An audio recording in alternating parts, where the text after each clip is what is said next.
Hey everybody, Alec here, playing Kingdom Hearts Union Cross. Let's switch gears a little bit, talk about this damage contest. It only costs 5 AP. And we're playing for the Mermaid Sora medal this time. I'll try to give you guys some general recommendations on how to approach this. First, let's talk about the score bonus medal list. Everything in here is some kind of buffer. These are all fairly old medals and all worth exactly 1%. 1% is, in my opinion, not worth getting excited over, so don't go taking out better medals than these just to have 1%. It's not going to make that much of a difference. Only use these if you really don't have better options and you have to. Maybe the old illustrated Kyrie. Let's hop over into Keyblade setups to talk about the things I think you'll need to do decently well, I guess. Maybe around 25 million points. First thing you do is to find yourself a friend with a Toon Sora medal. You'll definitely want to copy that for profit, so that means Nominate HD version, Xion HD version, or an anti-form Sora, which I don't have. That one's an upright speed medal that does the same thing. It was a no mercy pull though, unfortunately. And so once that medal's in place, that'll sort of guide you in terms of which Keyblades are viable. So anything with a upright magic slot at the end if you're running Nominate, or reverse power for Xion and upright speed for anti-form. The next thing we do is to make sure we fulfill the condition on Toon version Sora. He has an HP condition, so we definitely want something that has a heal alongside a buff. What better medal that does that than 0.2 Kyrie? We'll just slam her in the first slot. Doesn't matter the orientation or color. She's great like that. And we definitely want second chance or second chance 2 on her, because we want to go more than one turn in the damage contest. So that's 2 slots done. The other sort of non-negotiable that I think we're going to need for the damage contest is a Toon medal in the first 3 slots.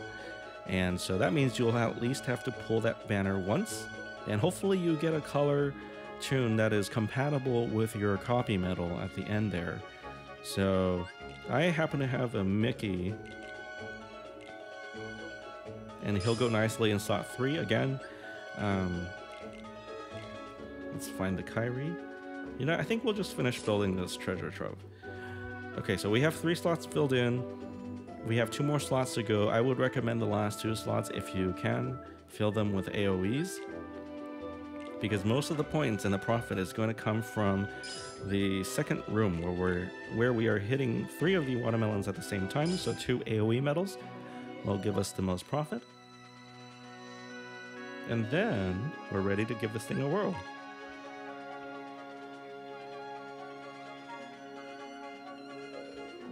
Now there's a concern about gauges. Vanitas is a good choice for something like this because he does damage and give you gauges back.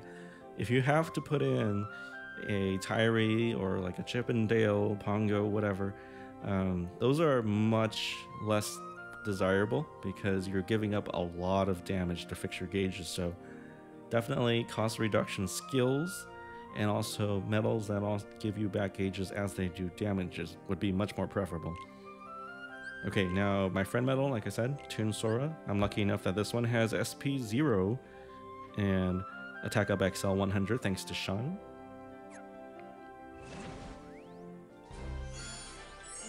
Here we go. Now these enemies, doesn't matter if it's a small watermelon or the large one, they all have plus 495 HP bars.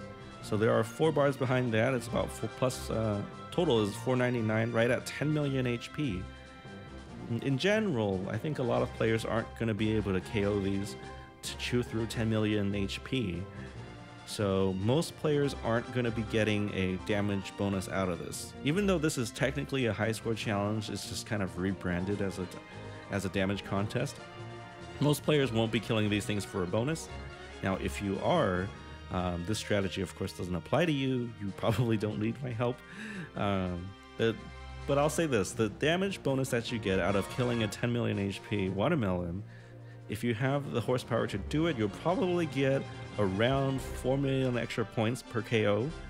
So if you kill this 5 count watermelon, and there's another one in the second room, you're looking at about 14 million points times 2. So you'll do at least 28 million points if you're able to do that. But the general strategy for those who don't have that horsepower to do that would be to bring in the one tune with a couple other AoE medals. This deck, you know, of course, you guys can already tell it's not the most damaging. At the end of the first turn, we haven't even dropped down the HP on this watermelon to half. It's still got over half its HP left. But this is maybe more relatable to more players, okay? And this isn't like old damage contest. Now, because we have the new counter delay mechanic, we have to play close attention to the number on his head. So it makes a difference now. And let me explain why in a bit. Okay, here his counter's at 3, which means I actually can't activate this Mickey because I only have 3 medals left. After that, if I activate this Mickey, he would be up to 4, and I can't even finish the turn because he would still have a 1 count after, or actually, if I activate everything, he would be at 4, and then 3, and then 4, 5, and he would get a second natural turn, and I already used up my second chance, so I'd be KO'd before I even get to the second room. So this is why I'm going to tap my Mickey. The 0.2 Mickey I can activate to bring this count down. And here I'm just going to have to tap and forfeit the rest of my abilities. That's okay because most of my profit is coming from the second room. I could have used my burst to drop down the count as well, but again, we'll save it for the second room. First room, we're going to end just a little short of 6 million. Don't forget the chest. Okay, this is where we get lots of points. This is why we want AoE medals. And right here, if you pay attention, the counts on these watermelons are different.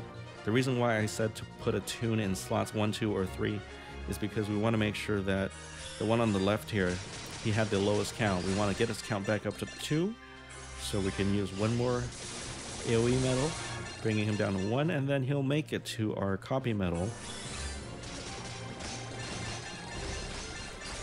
And this way we're able to get all 3 watermelons alive in the second turn, because we want to keep hitting them with AoE medals. So we more than doubled our score just in that first turn. Okay, thanks, second chance. And we'll just keep going here. Now because I only have a single target tune, I don't have double cast on this guy, and I don't have an AoE tune Sora of my own. This is where I'm going to have to lose one of these watermelons. I can only pick 1 to get the count back up to 2. And when I use my AoE medal now, that last watermelon on the right is going to run away. That can't be helped, but these 2 at 1, my copy medal will help me bring that up to 2. And this gives me enough room to use my burst, my Nova, and bringing them down to 1, and still have room to use my friend medal. I won't do it because my burst is kind of high. It's 1.5k. So I'm just going to show you guys how many points that we will get from activating this tune Sora, and that'll sort of close out this damage contest for us. So this puts us at over 25 million, and we can go to check out the rank on this, or 26.47. Alrighty.